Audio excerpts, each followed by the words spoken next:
This is the World Financial Report podcast. My name is Randy Marshall. Joining us is our financial and diamond expert, Harold Siegel. We're taping on September 27th, 2018. Our time is 8:05 Mountain. Connect with Harold at rarecoloreddiamonds.com. rarecoloreddiamonds.com. 1-800-432-1022. 1-800-432-1022. A little later in the show, a giant pink diamond is for sale, and we will talk about it. It is amazing. This big, juicy diamond that could sell for $50 million.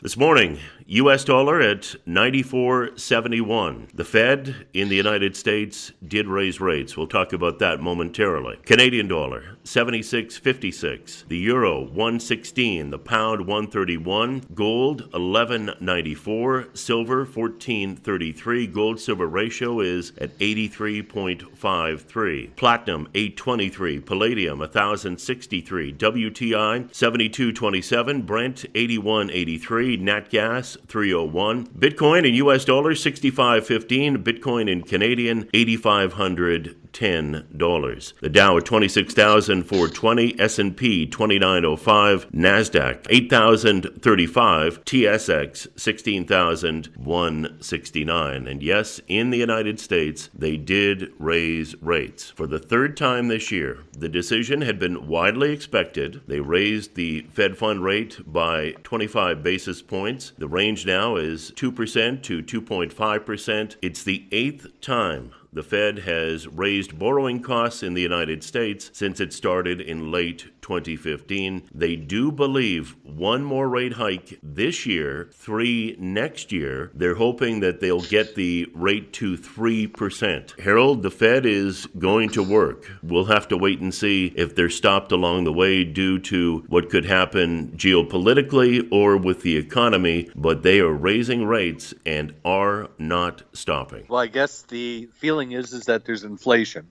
which is the reason they would be raising rates, because obviously raising rates at a time when there's a lot of debt and the U.S. is trillions in debt is not a good move, but they have to raise rates in order to fight inflation.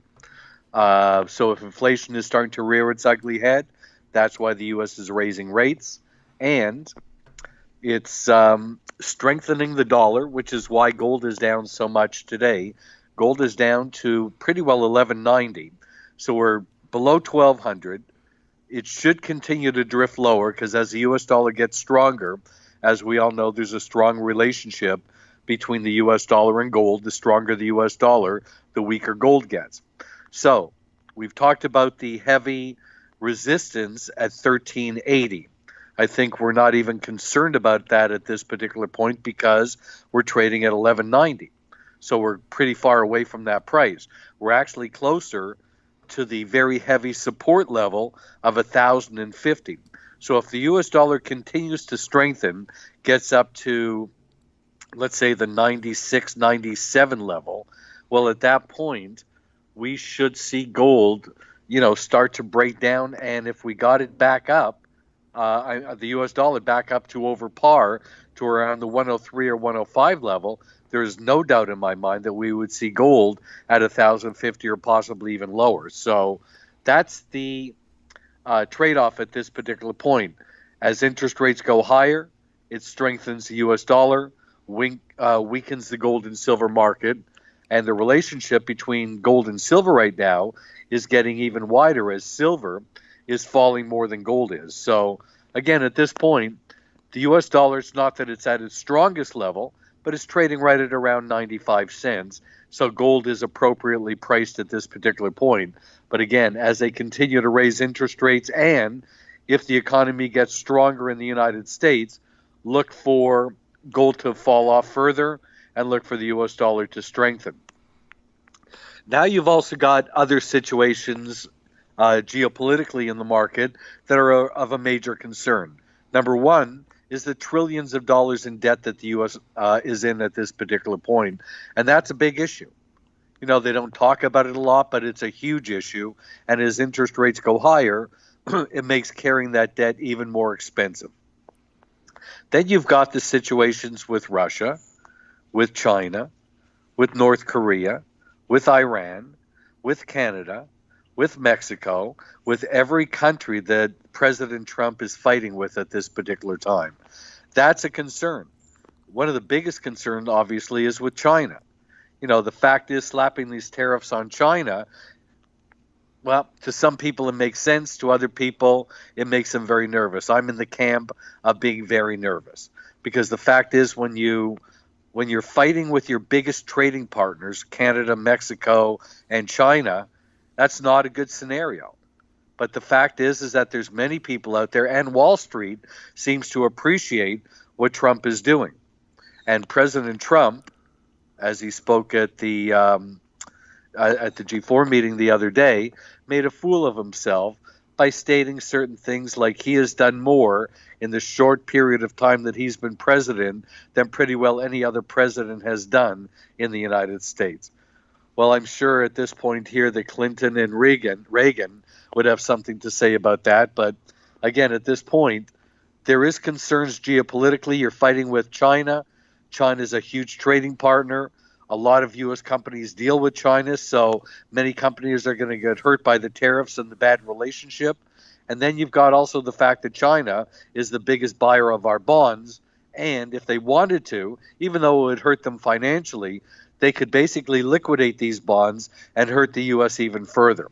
So the further that we push, the further that Trump, gets people, these leaders mad at him, the more they want to retaliate, and retaliating against the United States, can be done. It's all financial. So again, at this point, we'll have to see and watch what happens. Right now, the Dow is hitting records almost every day. The U.S. dollar is strong. More people are making money. So everything seems to be fine in the U.S., but we know that that's not true. We know that just one situation could upset the apple cart, and we could see a huge drop in the Dow if China, and that's my biggest concern, is that China is going to do something to retaliate, and it's going to affect the markets in a big way. Learn about blockchain. Do you know what blockchain is? Harold will educate you. It's really one of the most exciting innovations in finance in a long, long time. Billionaire Jim Rogers said that this could change finance forever. Learn about that from Harold. We will talk about a big pink diamond a little later in the podcast that is up for auction. It could sell for $50 million. When Trump spoke the other day at his press conference, he spoke in front of a big gathering at the UN, and he actually got laughed at, which is embarrassing, giving his speech and people from around the world laughing at you. But he was asked by Fox Business News, what about Canada and NAFTA? And he said that he had an opportunity to meet with Justin Trudeau, turned it down. Trudeau went up to him to try and shake his hand, and it wasn't very pleasant from what we understand. He also went on to say that does not like the negotiators, how they're negotiating, very disappointed in Canada. But he also went on to say a little later that he would be more than willing to meet with the leader of Venezuela, Maduro. So put it all in perspective. So the Canadian negotiators must be doing a good job if they're upsetting Trump at this point. JP Morgan came out and said that should the United States follow through on threats to withdraw from the North American Free Trade Agreement, they have an agreement in place with Mexico, but not Canada, the Canadian dollar would absorb much of the blow. That's the view of JP Morgan Chase, who forecast that the loonie could crumble nearly 10% against the dollar in a worst-case NOFTA scenario. Robert Lighthizer, he's the negotiator for the United States. He says time is running out to reach a deal on NAFTA. So here we have the Canadian dollar at 76.56, 131. They're saying that it could go to 143. It could cause the Bank of Canada to drop interest rates as a result. Hopefully we do get a deal, because the last thing we want here in Canada is to not have a deal with Mexico, with the United States. That is not a good scenario for Canada. No, it isn't. And to think that a bully like Trump is the one behind this, is really quite concerning, because Canada and the U.S. have been trading partners forever. The friendliest traders, the friendliest, friends type of thing, till a bully like him comes in, and disrupts everything. So it's a major concern. First of all, a 10% drop in the currency would bring tremendous financial problems to Canada. That's the last thing in the world that they want at this point, especially since there's inflation in Canada, and we were raising rates there. So again, it's got to be very concerning. Obviously, Trudeau is in a quandary at this point, trying to be a gentleman, trying to do the right thing, and gets bullied by Trump again. It's just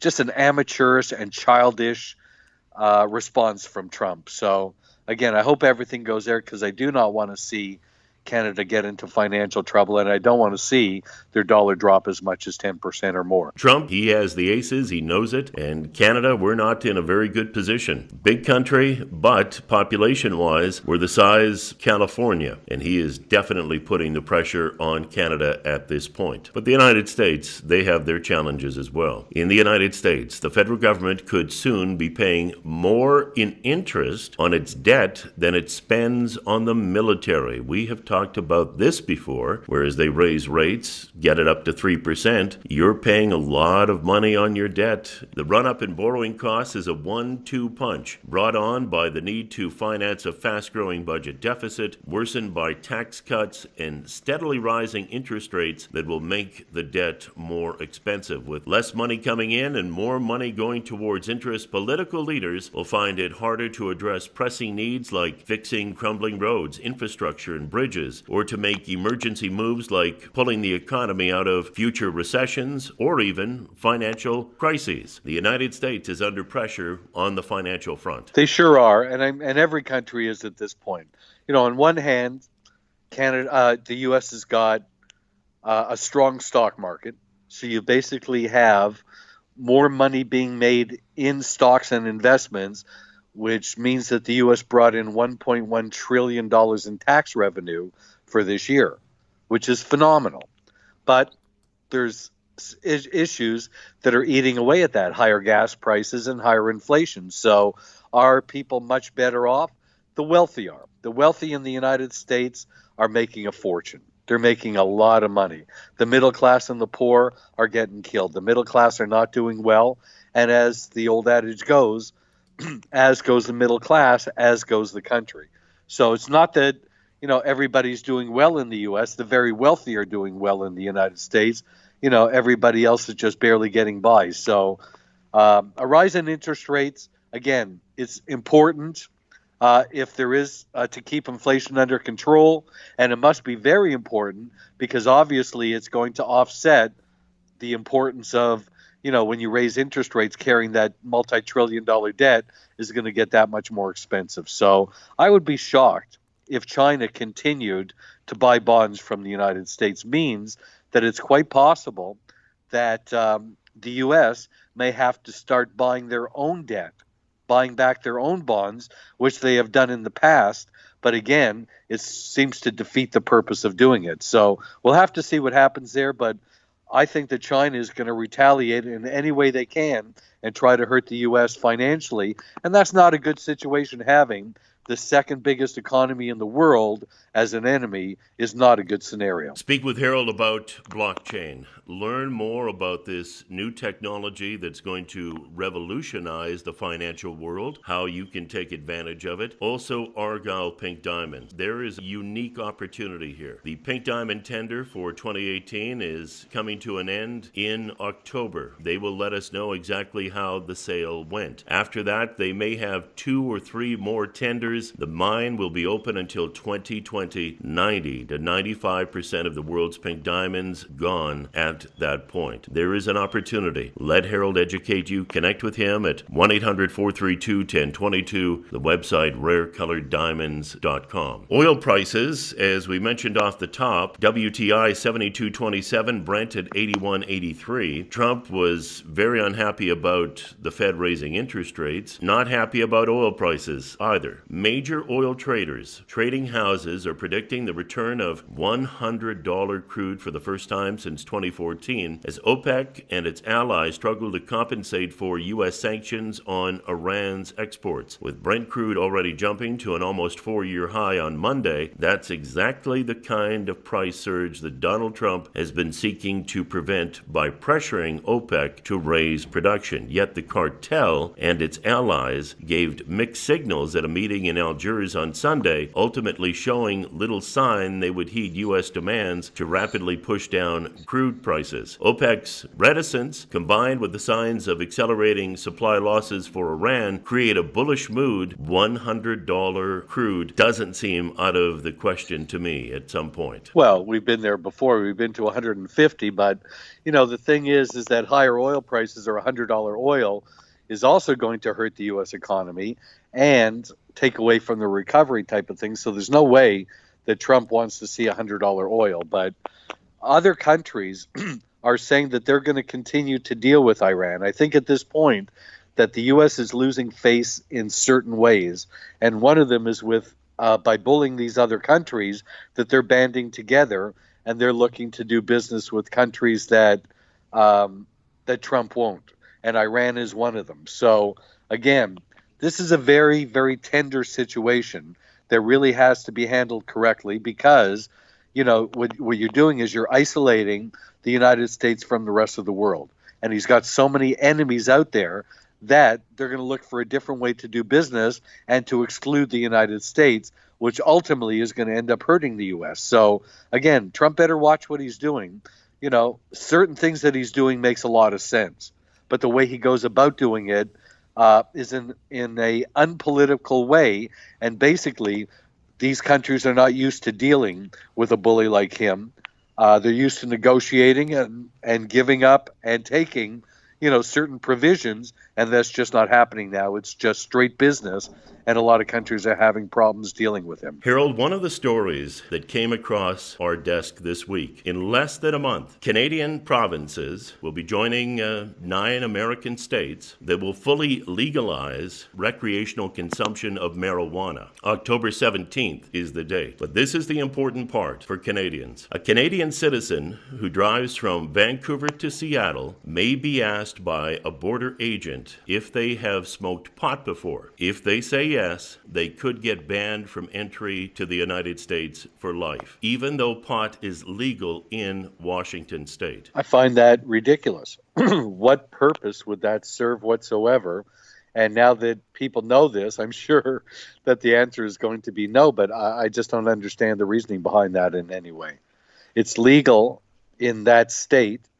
It's going to be legal in Canada. Soon it's going to be legal all throughout the United States. That makes absolutely no sense to me whatsoever. RareColoredDiamonds.com is Harold's website. RareColoredDiamonds.com, 1-800-432-1022. There is a 19-carat pink diamond that could fetch $50 million.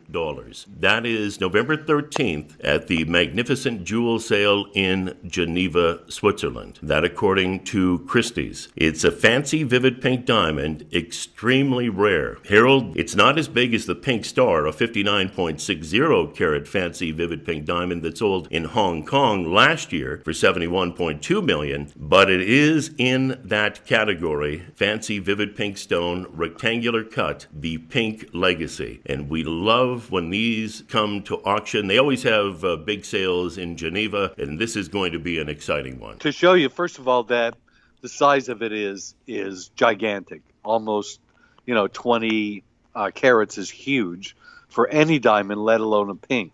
But then add to the fact that it's vivid in color, which is the highest saturation in color. So that adds tremendous value to it. Did they say what the cut of the diamond is, Randy? They said it was rectangular. So it's a square cut, either a radian cut type of thing, which is very popular. You're talking about one of the rarest diamonds, and now that diamond is up to $2.5 million a carat. So there's no doubt that the pink diamonds are increasing in value.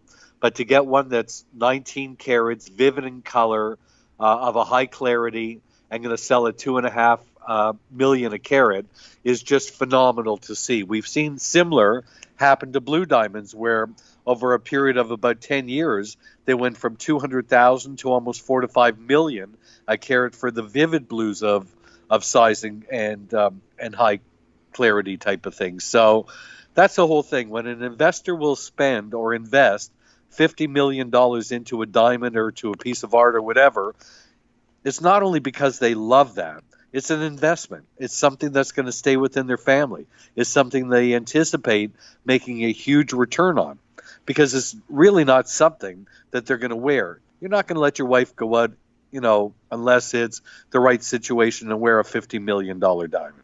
The insurance alone, is astronomical. So it's just great to see that a diamond like that actually exists, because the majority of pink diamonds are under a quarter carat. Under a quarter carat. You're talking about a diamond that's almost 20 carats. So it's just outstanding to see this diamond come to auction. Can't wait to see what price it fetches. But again, judging by what's happening in blues and greens and pinks, I think this diamond is going to sell very close to that 50 million mark. And once the Argyle mine closes, even though the Argyle mine doesn't produce diamonds of that size, the fact is that almost all pink diamonds will increase tremendously. And there's no doubt in my mind that eventually vivid pinks will catch up to vivid blues, which are trading between 4 and 5 million a carat at this time. And you're going to see similar to very, very high-end greens. If you could ever find a vivid green diamond, I think we're going to see $3 to $5 million a carat for those also. Harold, we're at the end of the podcast. John Gibbons, they announced that he will no longer be the manager of the Toronto Blue Jays. He was the manager from 2004 to 2008. They brought him back, which is very rare. The manager here for the last 5 years, and did just an amazing job. He was so good at dealing with the media. Some of the questions, obviously, at times you get are so frustrating, but he handled them just beautifully. They had a press conference to send him off. Not many people in professional sports get that. The final game they played against Houston, they won 3-1. He'll have a winning record. The Jays finish off the weekend down in Tampa Bay. Congratulations to John for just an outstanding run with the Toronto Blue Jays. You bet it doesn't. Congratulations to him. This was a tough year for the Blue Jays. Number one, because Boston and the Yankees are so strong. They've got unlimited money. And the Blue Jays had a lot of problems with illness and players being hurt this year. So just wasn't our year. Big Blue Jays fan, let's face it. Canadian team that won 2 World Series back-to-back.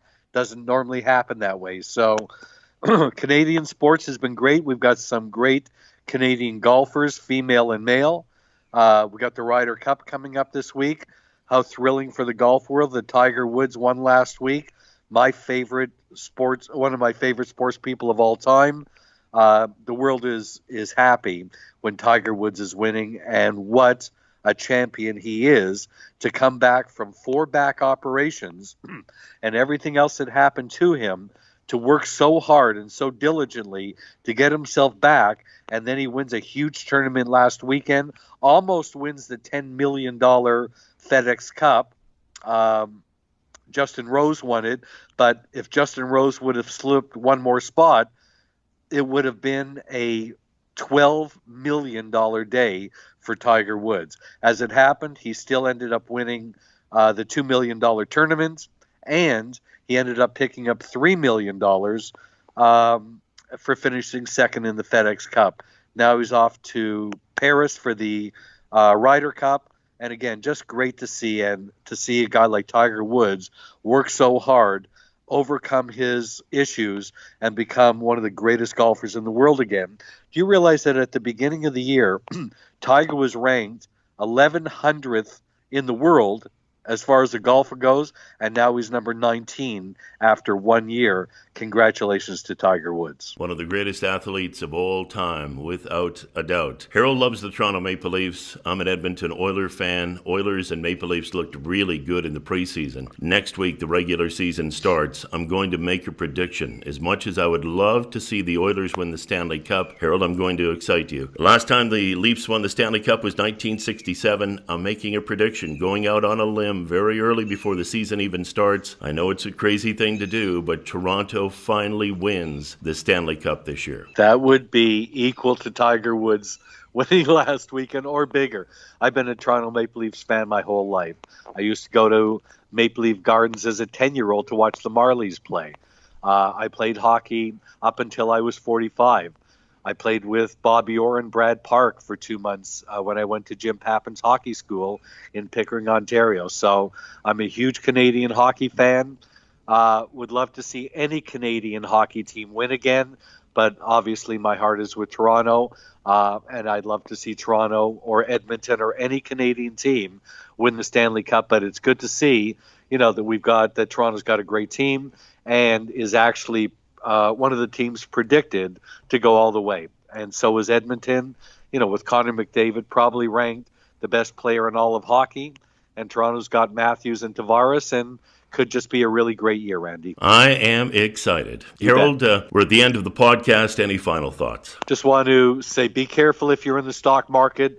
There's bullishness in the market, but there's also apprehension. There's a huge debt out there. Interest rates are going higher in the States. It's more money to finance the debt.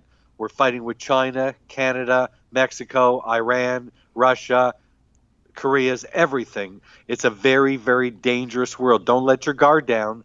Don't speculate and don't leverage anything in these particular markets. I want to wish everybody a wonderful weekend and a very profitable day. Speak with Harold about blockchain, Argyle pink diamonds, and more. Connect with him at rarecoloreddiamonds.com, 1-800-432-1022, 1-800-432-1022, rarecoloreddiamonds.com. And don't forget, next weekend is the long weekend in Canada. We have our Canadian Thanksgiving. That's it. Another edition of the World Financial Report podcast with me, Randy Marshall, and Harold Siegel. We will talk to you next week.